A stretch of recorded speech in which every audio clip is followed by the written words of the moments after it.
Hello everyone, how are you today? Welcome back to my class Patsarya Chemistry Classes Gwalior.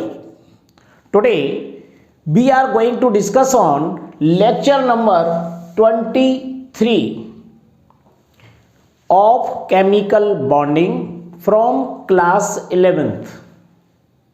In this lecture we will discuss about molecular orbital diagram of nitrogen molecule. This lecture is very important for those students who are preparing for JEE, JEE or NEET, NEET with board exam or academic exam. So let's start without delay. Previous video में मैंने hydrogen और helium molecule के ammo diagram with description आपको सिखाया था। मुझे पूरी उम्मीद है कि ये वीडियो आपको जरूर समझ में आया होगा। आपसे एक रिक्वेस्ट है, यदि आपने प्रीवियस वीडियो अभी तक नहीं देखे हैं तो कृपा करके पिछले सारे वीडियो लेक्चर नंबर 23 तक के सब देख लीजिए, इससे आपको कोई प्रॉब्लम नहीं आएगी। तो चलिए स्टार्ट करते हैं। नाइट्रोजन मॉलिक्यूल में इन 4 पॉइंट्स को विद डायग्राम कैसे बनाते हैं ये सब सीखेंगे। कंपटीशन के लिए और एकेडमिक स्टूडेंट के लिए very important. So let's start. देखिए हमें करना क्या है, सबसे पहले हमें नाइट्रोजन मॉलिक्यूल का इलेक्ट्रॉनिक कॉन्फ़िगरेशन लिखना सीखना है। ये अपने आप आ जाएगा। इलेक्ट्रॉनिक कॉन्फ़िगरेशन कैसे लिखा जाता है, प्रीवियस वीडियो की तरह फिर से बताता हूं आपको। सबसे पहले हमें इसमें पता होना चाहिए N2 मॉलिक्यूल का नंबर ऑफ इलेक्ट्रॉन्स कितना है, यानी एक नाइट्रोजन का अगर एटॉमिक नंबर अगर आपसे पूछे तो आप बोलोगे 14, यानी नंबर ऑफ इलेक्ट्रॉन कितने हुए टोटल, 7 इलेक्ट्रॉन, यानी एटॉमिक नंबर कितना है 7 और एटॉमिक वेट है 14। तो 7 क्या हुआ एटॉमिक नंबर। तो यहां पर एटॉमिक नंबर 7 है, तो हम बात किसकी कर रहे हैं, नाइट्रोजन मॉलिक्यूल की, यानी 2n हमें लेना पड़ेंगे, n+n, यानी 7 + 7 = कितना हो जाएगा 14 इलेक्ट्रॉन हो जाएंगे। हमें इस बात को सबसे पहले लिखना है। इलेक्ट्रॉनिक कॉन्फ़िगरेशन लिखने के लिए उस मॉलिक्यूल में कितने इलेक्ट्रॉन हैं ये पहले पता होना चाहिए, और इसे पता करने के लिए हमें नाइट्रोजन का एटॉमिक नंबर पता हो। तो नाइट्रोजन का एटॉमिक नंबर है 7, इसको डबल कर दीजिए तो नंबर ऑफ इलेक्ट्रॉन हो जाएंगे 14। हमें 14 इलेक्ट्रॉन का इलेक्ट्रॉनिक कॉन्फ़िगरेशन लिखना है। तो देखिए लिखने का इसका तरीका, इलेक्ट्रॉनिक कॉन्फ़िगरेशन का जो एनर्जी लेवल ऑर्डर है वो मैं पिछले वीडियोस में दिखा चुका हूं, उसी क्रम में मैं इसको आगे लिख रहा हूं। ये आपको याद करना पड़ेगा किस क्रम में है। तो देखिए इसको हम ऐसे लिखेंगे, यहां से स्टार्ट करते हैं। Sigma 1s2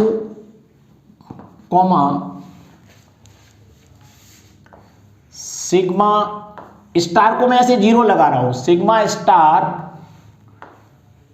1s2 sigma 2s2 sigma star को फिर मैं ये 0 लिखूंगा, सिग्मा स्टार 2s2। उसके बाद आता है पाई 2px इज इक्वल टू, इन दोनों की एनर्जी बराबर होती है, पाई 2px की और पाई 2p/y की। तो पाई 2px और पाई 2p/y पहले ऐसे लिख लीजिए, पाई 2p/y, इसमें भी 2 इलेक्ट्रॉन और इसमें भी 2 इलेक्ट्रॉन। देखते जाए, टोटल काउंट करते जाए करिए, 14 हो गए कि नहीं, 2 2 4 2 6 2 8 2 10 2 12। अब आगे कहाँ जाएंगे, कॉमा लगाएंगे और ये हो जाएगा सिग्मा 2pz²। अब देखिए 14 हो गई, यहाँ पर रुक जाएंगे।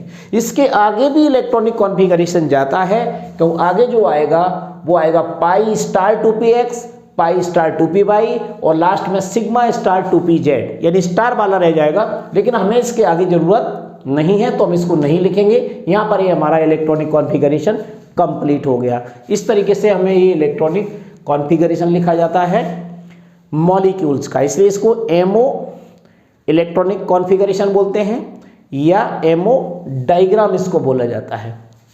ये हो गया। अब इसमें मेन चीज समझिए, इस इलेक्ट्रॉनिक कॉन्फ़िगरेशन को देख के हमें ये वाला मॉलिक्यूलर ऑर्बिटल डायग्राम फिल करना है। तो देखिए ये कहलाता है एटॉमिक ऑर्बिटल। ये भी सेम कंडीशन में, इसको भी हम क्या बोलेंगे, एटॉमिक ऑर्बिटल। ये एटॉमिक ऑर्बिटल है।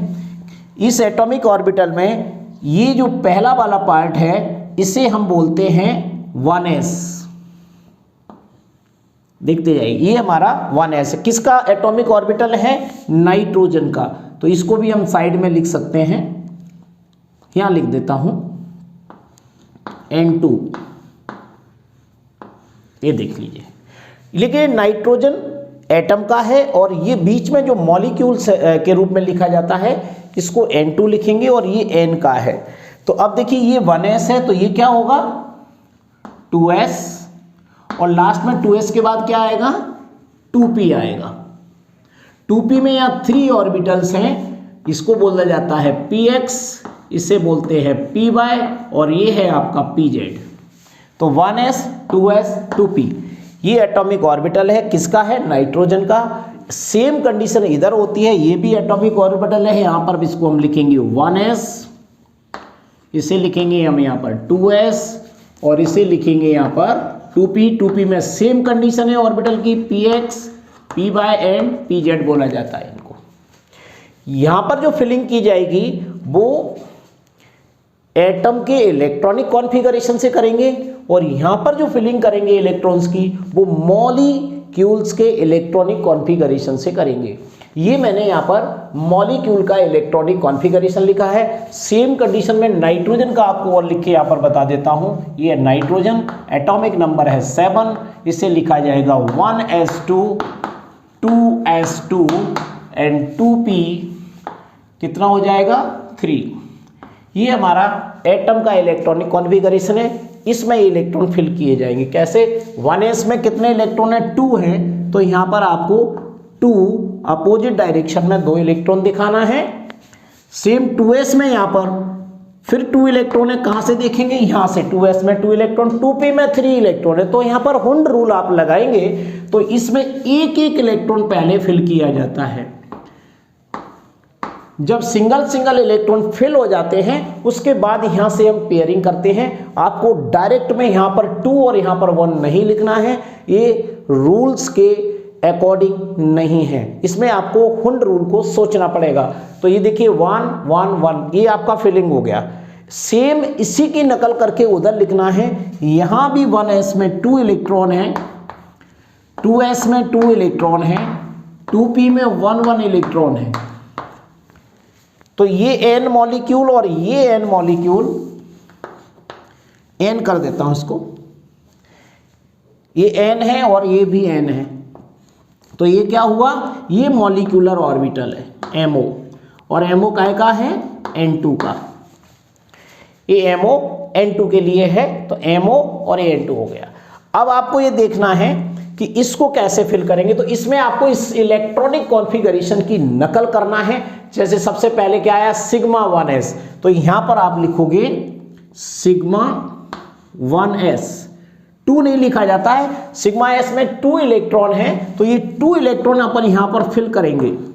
ये देखिए, उसके बाद आता है सिग्मा स्टार 1s, तो यहां पर लिखिएगा सिग्मा स्टार 1s। इसमें भी हमारे पास 2 इलेक्ट्रॉन है, ये मैंने फिल कर दिए।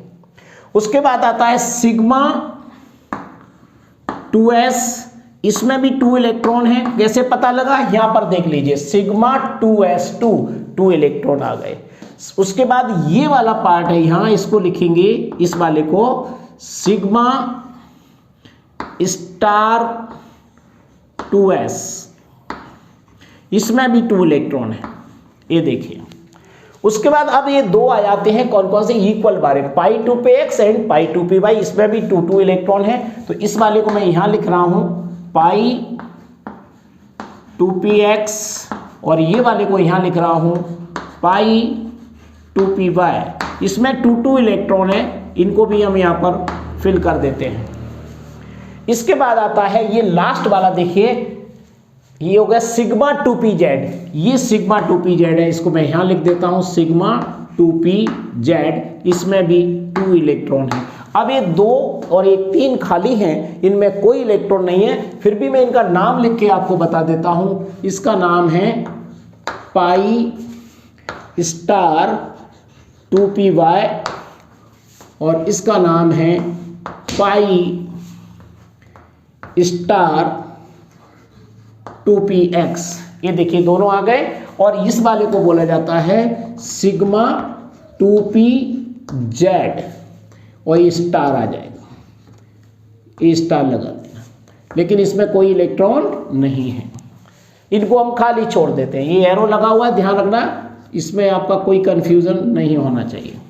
हमारे इलेक्ट्रॉन यहाँ तक फिल हुए, जब आप देखेंगे तो ये टोटल इलेक्ट्रॉन देखिए कितने हैं 7, और ये 7 टोटल काउंट करें 7 + 7, तो ये टोटल कितने होंगे 14 इलेक्ट्रॉन होंगे।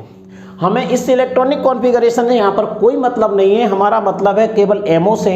अब एमओ के बारे में हम और भी जानेंगे, ये आपको मैंने एओ और एमओ के बारे में बताया, ये इलेक्ट्रॉनिक कॉन्फ़िगरेशन से ही लिखा जाता है। अगर आपको पेपर में JEE का क्वेश्चन सॉल्व करना है तो आपको इस डायग्राम की जरूरत बिल्कुल भी नहीं पड़ेगी, हमारे सारे क्वेश्चन यहाँ से सॉल्व हो जाते हैं। इसकी हमें एकेडमिक में, अगर आप 11th क्लास के स्टूडेंट हैं तो आपको बोर्ड एग्जाम में लिखने के लिए इसकी जरूरत पड़ेगी, और ये नॉलेज आपको होना भी चाहिए, क्योंकि कोई डायग्राम भी अगर आपको दे दिया जाए और पूछ लिया ये डायग्राम किसका है, तो ये JEE का क्वेश्चन बन जाएगा। ओके, तो यहाँ पर और आगे बढ़ते हैं, अभी इसमें और सारी चीजें अभी बताऊंगा। ये देखिए, ये हो गया हमारा इलेक्ट्रॉनिक कॉन्फ़िगरेशन, ये यहाँ पर एटम का है, और ये अब देखिए, अब हमें निकालना है बॉन्ड ऑर्डर। ये कैसे निकाला जाता है? बॉन्ड ऑर्डर निकालने के लिए आपको एक फॉर्मूला तैयार करना, बॉन्ड ऑर्डर की डेफिनेशन और इससे रिलेटेड सारी जानकारी मैं पिछले वीडियोस में आपको दे चुका हूं। यहां पर बॉन्ड ऑर्डर कैसे निकालेंगे देखें जरा, ये फॉर्मूला तैयार कर लो। Bond order is equal to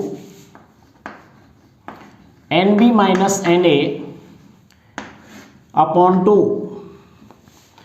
ये आपको पता होना चाहिए NB क्या है और Na क्या है, तो मैं आपको बता दूं NB इज इक्वल टू होता है number of electrons in bonding molecular orbital, और बॉन्डिंग मॉलिक्यूलर ऑर्बिटल नीचे वाले होते हैं, ये नीचे वाले बॉन्डिंग मॉलिक्यूलर ऑर्बिटल हैं, और ऊपर वाले होते हैं एंटी बॉन्डिंग मॉलिक्यूलर ऑर्बिटल, जिसे बोले जाएगा Na। तो यहां पर आप लिख भी सकते हैं, देखो ये NB है, ये Na है ऊपर वाला, ऐसे आपको काउंट करना है। फिर यहाँ पर ये NB है, और देखिए ये Na है। अब ये दोनों मिला करके नीचे का पार्ट कहलाएगा, देखो यहां से यहां तक, मैं एक अंडरलाइन कर दूं, ये यहां से यहां तक NB कहलाएगा, AB और AB, और ये दोनों Na कहलाएंगे, ये Na है और AB Na। देखिए NB और Na ऐसे लिखा जाता है, और इसी का एक नाम अभी और बताऊंगा मैं, तब तक आप इंतजार करिए। NB - Na अपॉन 2, तो यहां पर लिख लीजिए। अब NB कितना है तो काउंट कर लो, NB में कितने इलेक्ट्रॉन है और Na में कितने इलेक्ट्रॉन है, काउंट करो, 2 4 6 8 एंड 10 इलेक्ट्रॉन NB में है। तो NB is equal to 10 electron, और Na is equal to count करो 2 और 2 4, और ऊपर कोई इलेक्ट्रॉन नहीं है, तो यहां पर Na इज इक्वल टू हो जाएगा आपका, Na इज इक्वल टू हो जाएगा 4 इलेक्ट्रॉन। बस ये वैल्यू रख दीजिए यहां पर, तो यहां पर अपन निकाल लेंगे, दोबारा से लिखा रहा है यहां पर, bond order is equal to 10 - 4 upon 2 is equal to कितना आया 6/2 = 3। ये हमारा बॉन्ड ऑर्डर आ गया। 3 का मतलब होता है n और n के बीच में ट्रिपल बॉन्ड पाया जाता है, जिसका मतलब होता है 1 सिग्मा और 2 पाई इलेक्ट्रॉन। ऐसे हम इस क्वेश्चन को सॉल्व करते हैं। तो बॉन्ड ऑर्डर से पता क्या लगा हमें कि नाइट्रोजन मॉलिक्यूल्स के बीच में ट्रिपल बॉन्ड पाया जाता है।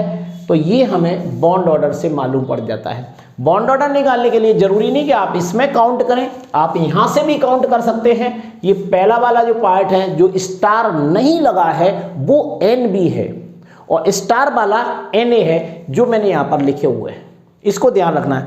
दूसरा ये पूरा नीचे वाला जो पार्ट होता है, ये वाला पार्ट, इसको ABMO बोला जाता है। ABMO ऐसे भी लिख सकते हो। ऊपर वाला पार्ट, सॉरी उल्टा कर दिया, वेरी वेरी सॉरी, ये BMO बॉन्डिंग मॉलिक्यूलर ऑर्बिटल, और इसको ऊपर वाले पार्ट को बोलेंगे ABMO। ऐसे ये NB कह सकते हो, BMO बोल सकते हो, ये ABMO या Na, ऐसे सेम इसी कंडीशन में ऊपर बोलते चले जाएंगे। ओके, ये हुआ हमारा बॉन्ड ऑर्डर। क्लियर हुआ? अब आ जाओ मैग्नेटिक नेचर कैसे निकालते हैं। दो बातें याद रखना है, या तो ये पैरामैग्नेटिक होगा या डाईमैग्नेटिक। तो सिंपल सा तरीका है, अगर सारे इलेक्ट्रॉन पेयर्ड है तो डाईमैग्नेटिक, अगर एक भी इलेक्ट्रॉन इस बीच वाली लाइन में अनपेयर्ड है तो उसे पैरामैग्नेटिक बोला जाता है। तो इसमें सारे के सारे इलेक्ट्रॉन पेयर्ड है। All electrons are paired in N2 molecule, so it is diamagnetic. यानी ये कैसा होगा मॉलिक्यूल? डाईमैग्नेटिक होगा, क्योंकि सारे के सारे इलेक्ट्रॉन्स पेयर्ड है। लेकिन अगर इस वाली लाइन में एक भी इलेक्ट्रॉन अनपेयर्ड होता तो फिर हम उसे पैरामैग्नेटिक बोलते। इससे हम म्यू भी निकाल सकते हैं। म्यू का फॉर्मूला भी मैं इसमें अभी आपको बता देता हूं। ये फॉर्मूला याद करना म्यू निकालने के लिए, ये देखिए, ये फॉर्मूला याद कर लीजिए म्यू के लिए। Mu = √n/n+2। इस फॉर्मूले से हम मैग्नेटिक करेक्टर निकाल सकते हैं। अगर कोई म्यू पूछता है तो n की जगह मतलब होता है नंबर ऑफ अनपेयर्ड इलेक्ट्रॉन। क्या बोलेंगे? Number of unpaired electron. और यहां पर नंबर ऑफ अनपेयर्ड इलेक्ट्रॉन है ही नहीं, तो म्यू क्या होगा? So mu = 0। बात क्लियर? ये मैग्नेटिक नेचर होता है। अब आती है बात स्टेबिलिटी की। ये भी क्वेश्चन आपको कॉम्पिटिटिव लेवल पर बड़े आसानी से सॉल्व कर सकते हो। इसके लिए स्टेबिलिटी का रूल बता रहा हूं। इसमें आपको याद रखना है NB = Na। देखिए NB की वैल्यू यहां दिख रही है आपको, ये NB है और ये Na है। देखो दोबारा से, ये NB है 10 और Na है 4, तो NB की वैल्यू Na से ज्यादा है। So it is stable molecule। अगर NB is less than Na होता then अनस्टेबल मॉलिक्यूल होगा।